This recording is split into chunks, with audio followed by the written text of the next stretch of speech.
Hello everyone, welcome back to another video. Today is OGR Game 40, as today your Edmonton Oilers have unfortunately lost to the Vancouver Canucks in a 4-2 loss, and a game that I did not particularly enjoy. I would have to say a lot of controversy and a lot of missed calls called in this game, and I know I'm going to be called out probably again. Most Edmonton Oilers fans have been getting called out for just kind of saying that, hey, you missed a call there, missed a call there. There's been a lot of missed calls in the NHL, especially for the Edmonton Oilers, I feel. And it's when this shit kind of happens, when something like a kicking motion that leads to a game-tying goal that they might have messed up on really kind of costs you the game, really pisses off a lot of fans, which is what happened on the Bo Horvat goal in the third period. But we're going to get to that much later. But in a game that the Edmonton Oilers really played hard, and I felt like we played pretty well, and it was even in the shot category. We got dominating the faceoff draw, even on the power play and the PK.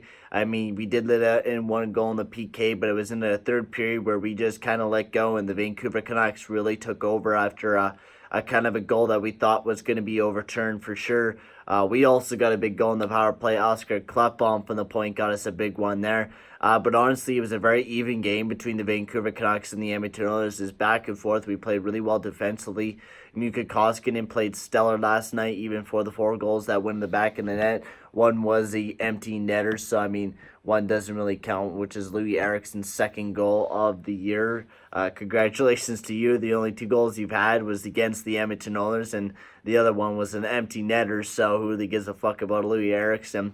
But the start of the game, the returning Tyler Mote got a big goal for the Vancouver Canucks. He started off everything for the Vancouver Canucks, which was just a great way for them getting a big goal. Then my boy Nuge gets his 7th of the year. He's been kind of on a slide lately. I haven't been playing the greatest hockey, but I mean, he played pretty well tonight. I think he was probably my first star out of all the Oilers. 1 big goal and then 3 shots on the net. He was a big player for me in my mind. He played really well. Just played his position, played well defensively alongside of McDavid and Draisaitl, even though they were in a -3, so they were out there for every single goal, which is pretty bad record to go after. I mean, that's pretty fucking embarrassing.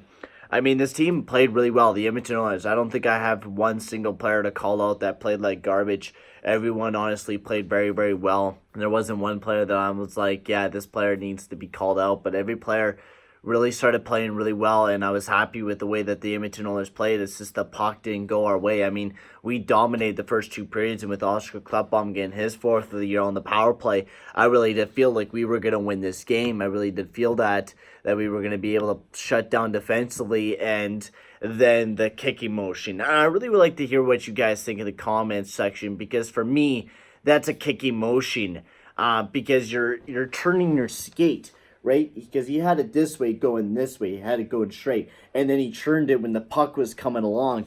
And for me, that's a kicking motion. And that should be disallowed, because in the NHL, when you do a kicking motion, that is disallowed. And I feel like that was. I felt like it was a distinct going for the foot. And I don't know. He didn't try to put his stick on the puck. I don't know. I feel like it shouldn't be a goal, which is his first goal in home, which was because we were watching the Vancouver broadcast. I practically know all the stats. But Bo Horvat gets his 10th of the year, and then Quinn Hughes gets his 3rd, which really just buried the hatchet for the Edmonton Oilers right there.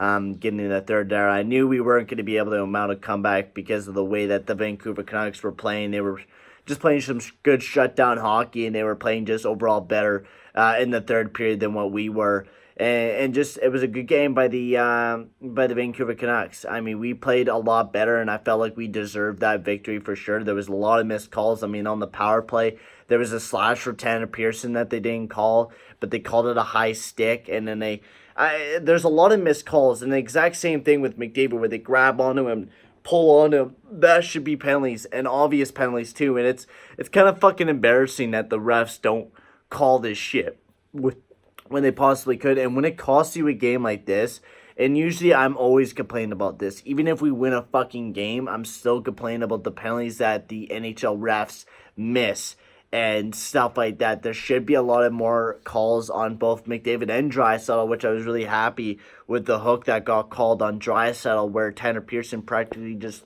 pulled on to him. And we've been seeing that from a lot from McDavid and a lot from Draisaitl, but the refs usually don't call that shit, and they did against Draisaitl today, but the rest of the calls they didn't really call. So, I mean, what can you do? Defensively, we played really well. I was really happy with the way that the defense played, from Nurse to Chris Russell to almost everyone on that defense played really well tonight. I was really impressed. I mean, we deserved the victory. It's just we lost the game, and thank goodness Vegas Golden Knights and Arizona also lost, so we didn't lose any footing. But we really need a big victory against the Calgary Flames on this 27th, as that is a big game. If we lose, Calgary Flames jump right into a divisional spot, and that means my girlfriend's favorite team is going to be facing up against mine, so it's going to be an intense battle on Thursday night. So also good news on that is I won't be able to upload it probably until the 29th.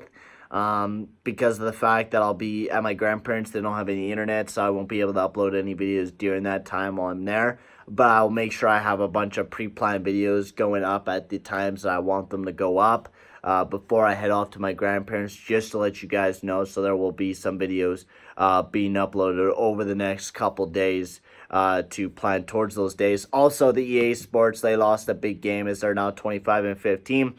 EA Sports have been kind of a little bit sketchy out of the late. They've been winning and losing games. They haven't been able to catch their rhythm here in December. Same with the Edmonton Oilers. They haven't been able to catch their rhythm. Hopefully going into January, we're going to be able to make a little bit of a comeback and make a dent in the Pacific Division. I'm hoping the refs start calling some good penalties, and hopefully we beat the Calgary Flames, as it'll be the first match between the both of us. And I'm very excited to rub it in my girlfriend's face that the Edmonton Oilers hopefully won that game. But for right now, guys, I'm going to sign off. I will see you guys for the next OGR around the 29th. So I'll see you guys then. But for right now, guys, I'll see you guys all in the next video. Adios, amigos. Hi, everybody. Welcome to Oil Country, Edmonton, Alberta. He's Ray Ferraro. I'm James Cebulski. The Flames closing out a road trip tonight where they have played very well. Played well, played consistently too, James. I like the way that they've gone about their business on their road trip. There's a simplicity to playing on the road. You go to the rink, you do your job, you go back to the hotel. And we are about set to drop the puck on this one. Handles the puck at the point. Bats it out of midair. Moves the puck down low.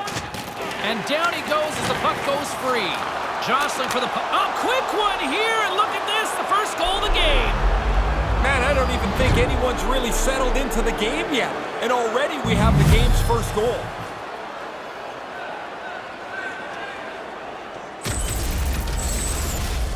James, when they look at the film tomorrow, that's not going to look very good. That's a pretty bad error that led to that goal against. Play resumes as the puck is dropped. Calgary's got the puck along the wall. Whoa. It's in the back of the net. He scores! Hey, you just stopped thinking about the first goal. Now you got another. That's 30 seconds apart. That sure changes things here on the ice. Yeah, the game has completely been turned upside down. He's tight to the net. He doesn't have much time. And that snapshot beats the goaltender from the low slot. Kachuk's going to play it against the half wall. Takes the puck into the corner of the offensive end. Scores! Putting the power in power play. Did just about everything right on that man advantage. They capitalized.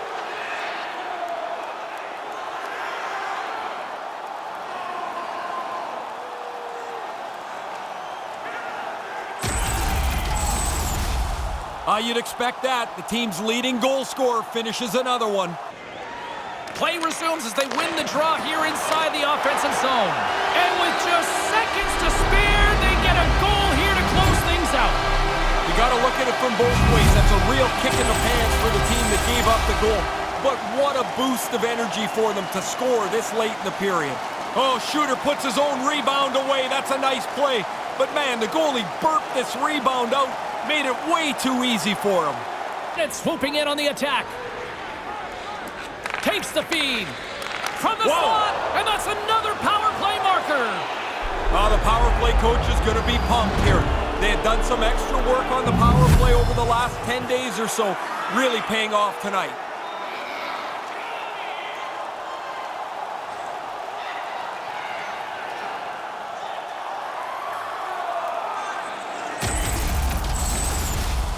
He's in the bumper position in the middle of the slot. They move the puck around him, find him in the middle, and he makes no mistake. Defensive zone.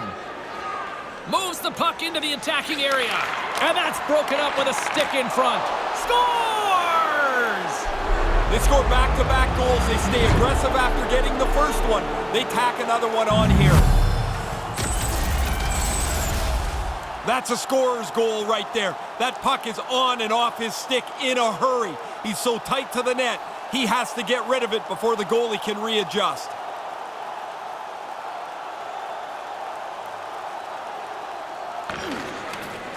Ahead of steam now towards the front. From off the boards, takes the feed inside the zone. Scores! 3 is the magic number. Man, that goalie is getting just torched down there. 3 in a row here.